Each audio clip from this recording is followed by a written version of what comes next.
Hello everybody, welcome back to HardReset.Info channel. In today's video, I'll show you how to easily fix screen flickering on your Redmi 13.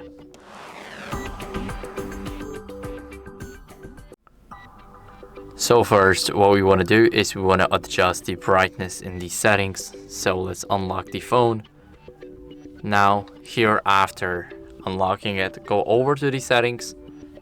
And here we need to go over to the display settings. So scroll a bit down until you see display and brightness.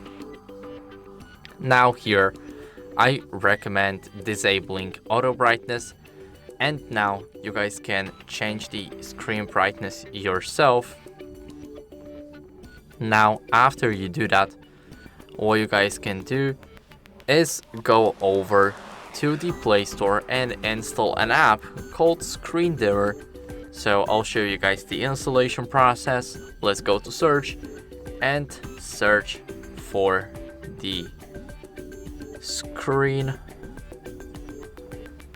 Dimmer, and it's the OLED Saver app. Now it's the first one right here. It has 100,000 plus downloads and it has 4.3 stars. So let's click on install, and this app will install in less than 10 seconds because it only weighs like 2 megabytes. Let's click on open. And here, let's start granting permissions. So first, we need to allow modifying system settings so it can control our brightness. Now, we need to enable the accessibility. Go to downloaded apps and here enable Screen Dimmer. Now, as you guys can see, this is the highly sensitive permission, and basically it will read all screen content and control screen. It's not true, it just needs it whenever there's an overlay on the screen like a keyboard or something. It just has to change the brightness too. So that's why we give the accessibility permission.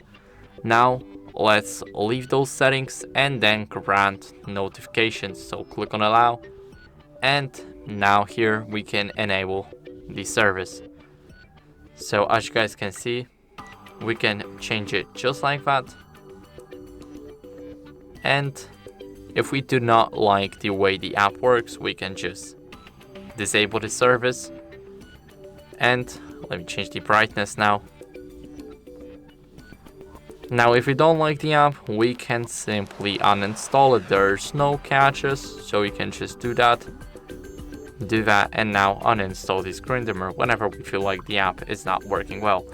So now, as a last resort, what you guys can do is check for software updates.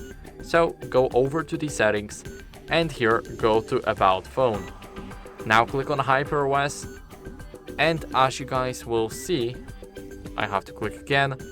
As you guys can see, I have an update available for Xiaomi HyperOS 2. So all I have to do is click on download update. Then it will automatically download, extract into my device, and then install on its own. Then all we have to do is restart our phone and we will be done. So that's basically it. I hope this video helped you. If it did, then leave a like, sub, and a comment, and I'll see you in the next one.